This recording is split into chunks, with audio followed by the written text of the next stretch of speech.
வையகம் வாழ்க வையகம் வாழ்க வளமுடன். குரு வாழ்க, குருநாமம் வாழ்க, குருவே துணை. ஆசான் அருள் தந்தையோட சொற்பொழிவில் நாம் தெரிஞ்சுக்க வேண்டிய உண்மைகளாக சில முன்னுரை குறிப்பு.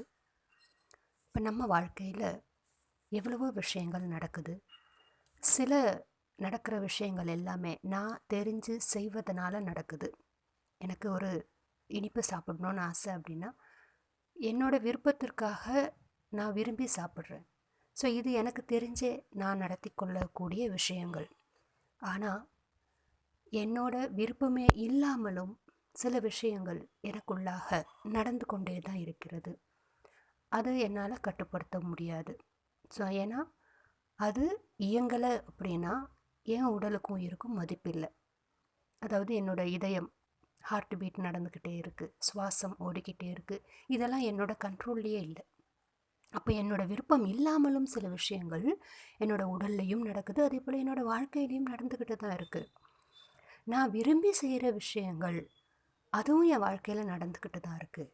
ஆனால் இது ரெண்டை தவிர்த்து சில விஷயங்கள் எப்படி என் வாழ்க்கையில் நடக்குது, அதற்கான காரணங்கள் என்ன, அதை என்னால் மாற்றிக்க முடியுமா? ஸோ நான் விரும்பினாலும் விரும்பலைனாலும் சில விஷயங்கள் நடக்குது. அது எனக்கு சில நேரம் நன்மையாகவும் இருக்குது, சில நேரம் அது துன்பமாகவும் இருக்குது. அப்போ இதற்கான காரணம் என்ன? இது இவ்வளோ நாள் எங்கே இருந்தது? ஏன் இந்த காலத்தில் எனக்கு இந்த மாதிரியான விஷயங்கள் நடக்குது? இதுதான் மூன்றாவது ரகசியம். முதல் ரகசியம் நான் தெரிந்து செய்யக்கூடிய செயல்கள், நான் விரும்பி செய்யக்கூடிய செயல்கள். இரண்டாவது ரகசியம் என்னோட விருப்பம் இருந்தாலும் இல்லைனாலும் தானாகவே இயங்கிக் கொண்டிருக்கக்கூடிய ரகசியங்கள். ஆனால் இது ரெண்டையும் தவிர்த்து மூன்றாவதாக ஒரு திருவிளையாடல் என் வாழ்க்கையில் நடத்தப்படுது. அதற்கான காரணம் என்ன? அது எப்படி நடத்தப்படுகிறது? அதுக்கான நேரம் என்ன? அது ஏன் நடக்குது? அது நடந்தால் நான் என்ன பண்ணணும்? இல்லை அது நடக்காமல் இருக்க என்னால் ஏதாவது செய்து கொள்ள முடியுமா? இல்லை நடந்து விட்டதை நான் எப்படி ஏற்றுக்கொள்ளணும்? இப்படின்ற விளக்கங்களை, நம்ம வாழ்க்கையில் நடக்கிற விஷயங்களை நமக்கு உணர்த்தி அதற்கு நான் என்ன செய்யணும் அப்படின்ற விளக்கத்தையும் நமக்கு கொடுத்துள்ள ஒரு சிந்தனை தான் குருவோட இன்றைய தலைப்பாக நாம் பார்க்க போகிற சிந்தனை விருந்து. வாழ்க வளமுடன். தூய்மை செய்கிறது ஒரு துன்பம் என்ற உணர்வை தந்து எனக்கு துன்பம் அளித்தவர் பேர்ல நான் எப்படி வெறுப்படைய முடியும்? நமது செயல்கள்ல 3 வகையாக பிரிக்கலாம். அவற்றை central nervous system, autonomous nervous system, universal wave system என்று 3 வகையில நம்முடைய மன இயக்கம், உடல் இயக்கம் நடைபெற்றுக் கொண்டிருக்கு. விரும்பி ஒரு காரியத்தை செய்கிறோம் அல்லவா, அதற்காக கையை காலை அசைக்கிறோம், எண்ணுகிறோம். இதெல்லாம் சென்ட்ரல் நர்வஸ் சிஸ்டம் என்று சொல்வார்கள். விரும்பாமலே நடைபெறக்கூடிய நிகழ்ச்சிகளுக்கு அட்டானமஸ் நர்வஸ் சிஸ்டம் தானாக இயங்கிக் கொண்டிருக்கிறது என்று சொல்வார்கள்.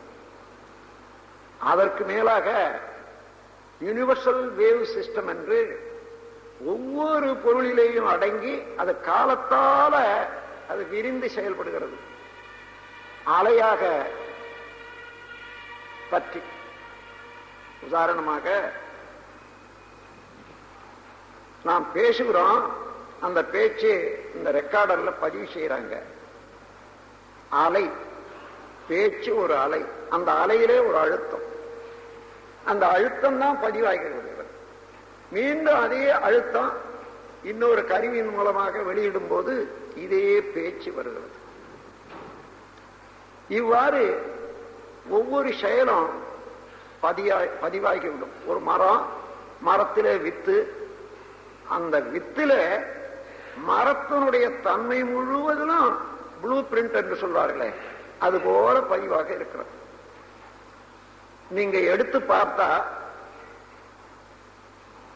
அணுக்கள் அடங்கி இருக்கக்கூடிய ஒரு உருவத்துல சிறிய உருவமாயிலும் இந்த மரத்தை பார்க்க முடியுமானா முடியாது. ஆனால் அதை விதையாக போட்டு விட்டா, அதாவது விதைச்சு விட்டா தண்ணி ஊத்திட்டே வந்தீங்கன்னா முதல்ல மரம் செடி வரும், தண்டு வரும், கிளைகள் வரும். காலத்தால 2 வருஷம் 3 வருஷம் பொறுத்து பூ வரும், அதன் பிறகு காய் வரும், பழம் வரும். இவைகள் எல்லாம் எவ்வாறு அடங்கி இருந்தன, எவ்வாறு வெளிப்படுகின்றன என்றால் இதுதான் யூனிவர்சல் வேவ் சிஸ்டம். இது அட்டானமஸ் என்றோ சென்ட்ரல் நர்வஸ் சிஸ்டம் என்றோ சொல்வதற்கு இல்லை.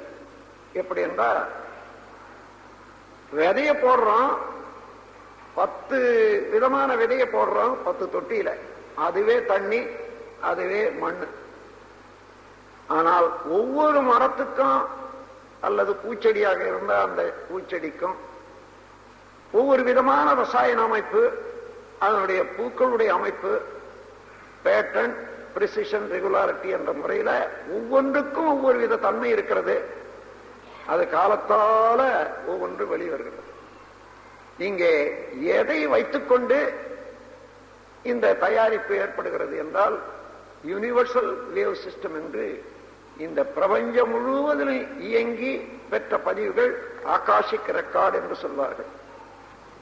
அந்த ரெக்கார்ட் படி இப்போ கம்ப்யூட்டர்ல ஒரு செய்தியோ ஒரு கருத்தையோ பதிவு செய்யறோம், மீண்டும் அது வெளியிடுகிறது. எல்லாவற்றையும் சேர்த்து மெமரி என்று கொண்டு போய் வச்சிடுறாங்க.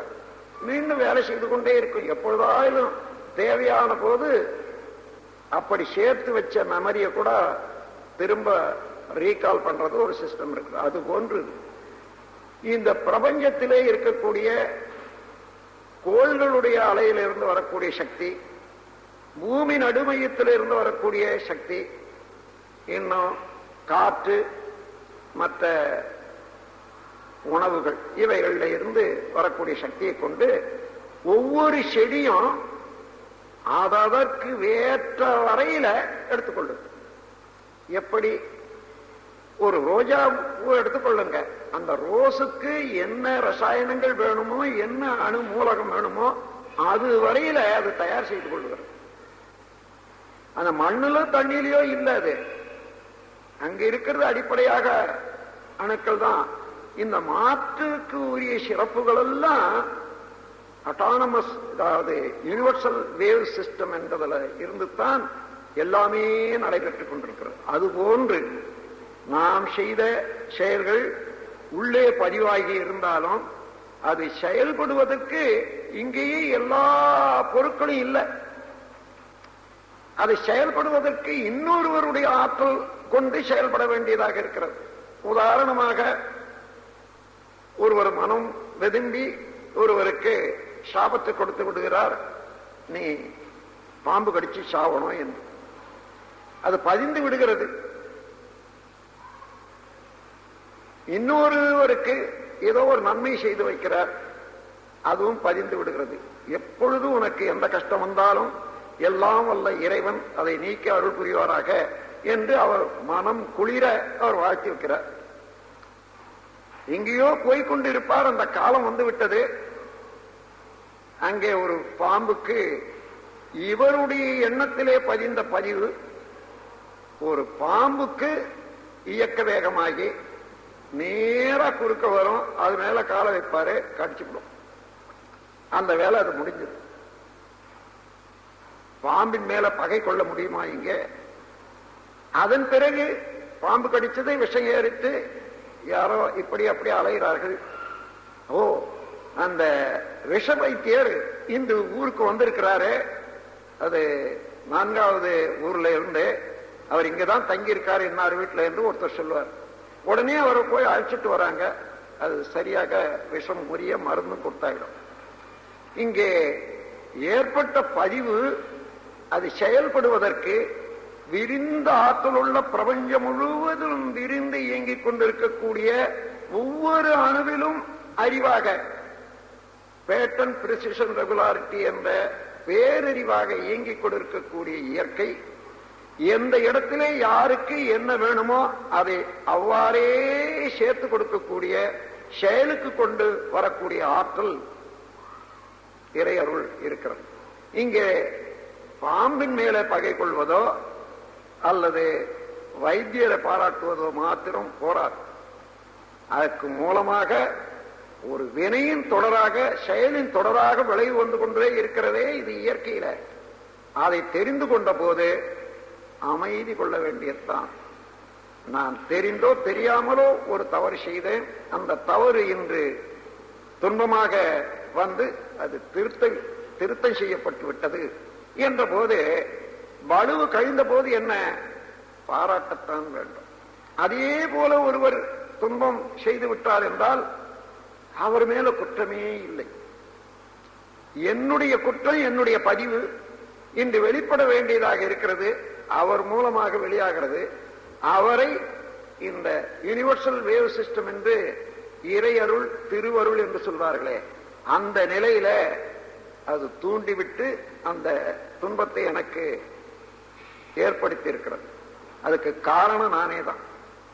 எங்கே அவரை போய் பகைத்தோ அவரிடம் வெறுத்து கொண்டோ என்ன ஆகும்?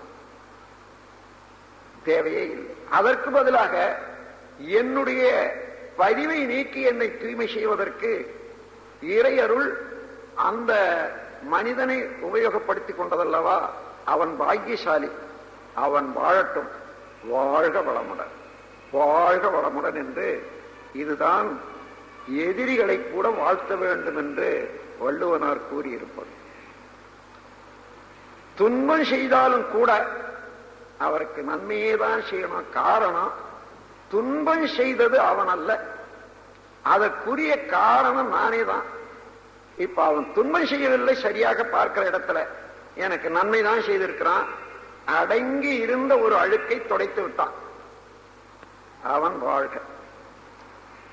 இந்த மாதிரி இயற்கையினுடைய பேர அருள பிரபஞ்சம் முழுவதும் நிரம்பி ஒவ்வொரு அணுவிலும் அறிவாக இயங்கிக் கொண்டிருக்கக்கூடிய அதே ஆற்றல் எல்லா பொருளிடத்திலும் இருக்கிறது. அவரவர்களுடைய வினைக்கு தக்கவாறு காலத்தோட அதனுடைய விளைவுகளை கொண்டு வந்து சேர்க்கக்கூடிய ஆற்றல் திருவிளையாடல் என்று சொல்வார்கள். அந்த நிலையில நீங்கள் கவனித்து பார்ப்பீர்களே ஆனால் ஒவ்வொரு நிகழ்ச்சிக்கும் நாம் நேரடியாக காரணத்தை கண்டுபிடிக்கக்கூடிய அளவுக்கு அண்மையிலே நிகழ்ச்சிகள் இருந்தா கண்டுபிடிக்கலாம். இல்லையானா உண்மையிலேயே இந்த உண்மையை உணர்ந்து கொள்ளலாம். வாழ்க வளமுடன். ஸ்கை வேதாத்ரி அமுதம் சேனலை சப்ஸ்கிரைப் பண்ணாதவங்க சப்ஸ்கிரைப் பண்ணுங்க, பெல் பட்டனை டச் பண்ணுங்க. அப்போ தான் நாங்கள் போடுற எல்லா வீடியோஸும் உங்களுக்கு கிடைக்கும். நன்றி. வாழ்க வளமுடன்.